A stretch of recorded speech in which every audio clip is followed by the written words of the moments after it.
Yeah, the craziness I go through during before any semester is kind of the craziness I go through thinking of it.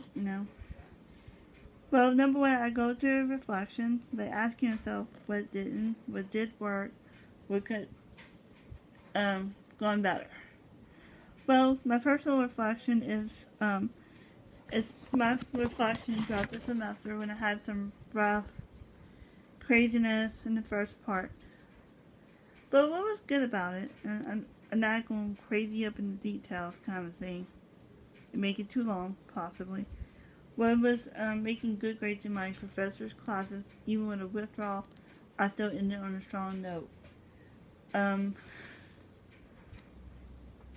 ended on Dean's List and Honors List and everything that's in between. So, what happened was that I even wanted to do two ensembles, a percussion ensemble and a symphonic band. Well, my percussion teacher was kind of against it. It's like, no, I don't want you. And so you don't know the sensitive me. Sometimes I get very sensitive on certain matters.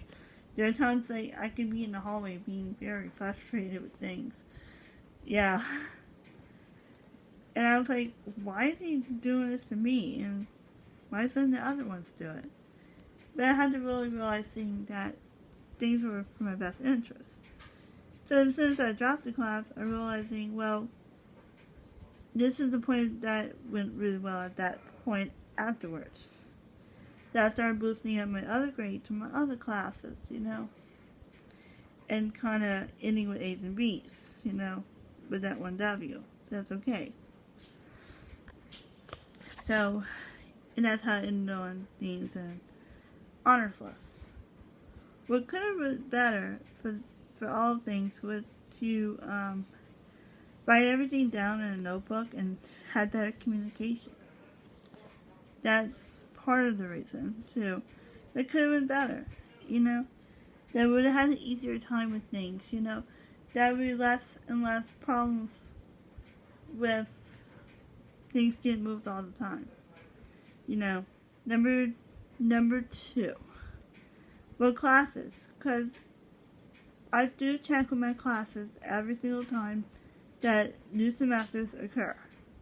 Making sure they're fitting within the needs of my academics, like my Englishes, my maths, my sciences are up to date.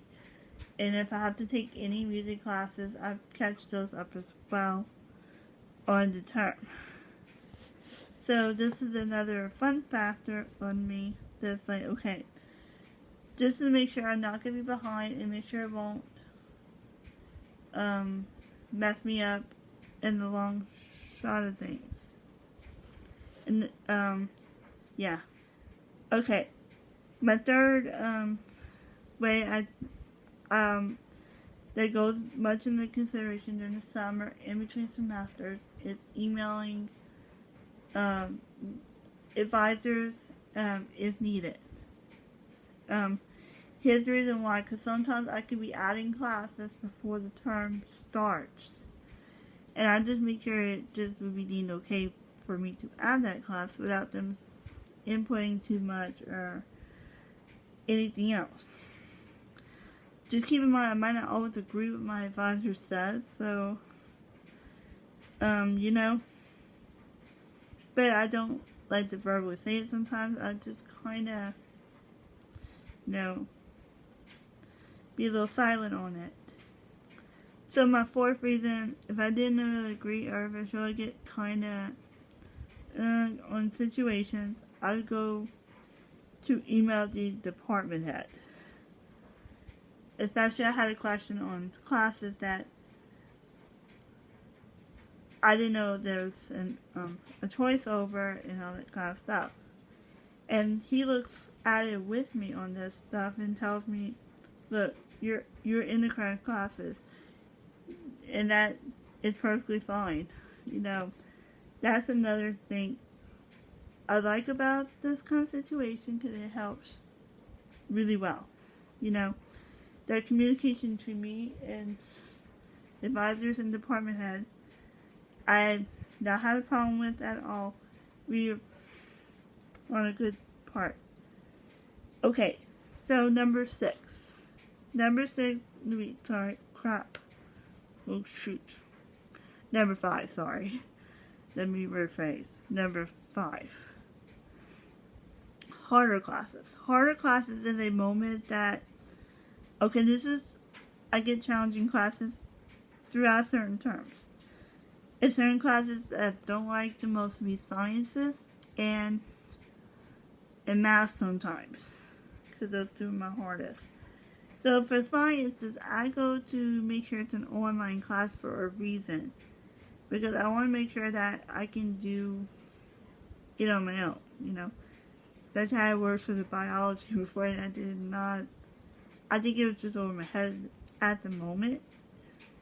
I want to make sure things are not going to be over my head now, Math, and also sciences too. I try to go to sources like YouTube and stuff like that and look up any sort of source content and concept thing. When I was in trigonometry in my freshman year, I went on YouTube before the class starts to see if I could learn Sakatola. Yeah, that was the thing is with that one. You had to learn with cosine tangent and sinus. Because that was the whole point of the class. You had to know that right off the bat. And also I do this for any other like histories and science classes to go to online archives or something like that for YouTube or whatever. And there it is. This one, number 6, comes with the instructors. Like, okay, I get this anxiety built with the instructors throughout the time. Because sometimes I've had instructors for classes before and some I did not. And this is where I have some I don't know. I get worried. I get to a point like, okay, will I be okay with this person? Will I not be okay with it? If he or she is too hard? And that's where it gets to my head at times. Okay, number 7. I try to stay within progress. That means, okay, this is what my percussion teacher tries to help me with a little bit. Yeah, thank him when you see him. I'll probably thank him too. And that means try to practice as much as possible. Like, I make sure my flexibility is not going to totally disappear on me. And such, Meaning showing the things that he teaches me, like floor exercises, sometimes using a drum pad with a pair of sticks, and make sure I'm doing doubles, and make sure I'm doing things like flamadiddles, and keep my hands kind of going. Sometimes even picking up on new exercises that hasn't been done yet. There's a way to keeping my progress at a very steadily point. Number 8. I check periodically with financial aid. Like, if something changes, if something gives me an error, I go behind there and either try to call them, making sure, or email them, something of that sort. Make sure I don't owe a whole lot in the term, and asking questions when I need to ask the questions. Number 9 is also what I do. Number 9 is I do opt out of the book bundles. I know y'all may think I'm crazy a little bit, but I opt out because I get the books through if it's available in Kindle, I probably download to the iPad and use it in the classroom, or if it's not, I'll rent the book through Amazon and have it shipped to my my exact location. So, and if I can't write in the book, this is what I kind of do. You hear me out. Okay, so some people have 2-in-1 printers. You can go ahead and scan the page with your little fancy dancy little smartphone or tablet. And you can open things like, let's say I'm on Notes. And I think with a new phone you're going to click scan. Note, the scan thing is going to come on. But that's about what you do. And you can scan the page and you can print it within the palm of your hands. Okay, which comes to my last reason, and last factors I look into every single time, is sending out the individually. And I know you teachers, you professors will go all crazy, but this is the time that I go to send out individual accommodation forms. And I mean individually via email, via school email. You know, that's specifically where I do it from.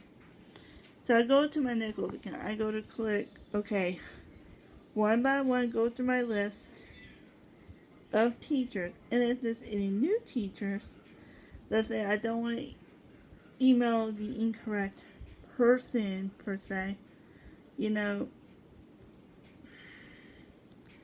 I want to be able to make sure that the correct people are getting the information that is needed, you know. And that's part of the reason why I do things like this all the time. Because here it is. Yeah, you don't want the incorrect person to get it. You want to make sure, okay, everybody's going to get it in its exact way, and that we would all be in good communications with each other, you know. That, to me, is important. Always having communication from the get-go. And I know I didn't add that bonus part, but here it is. And now it kind of ties in with everybody. Because communication is important, especially whenever I may need help, or simply sending accommodations to my teachers. Especially online, just get it too. Because it counts. And it helps tremendously. Like, very, very, very tremendously. You know, it keeps everything flowing really well. I hope this makes y'all really wonder what goes through my mind in a good way. And I'll see you next time.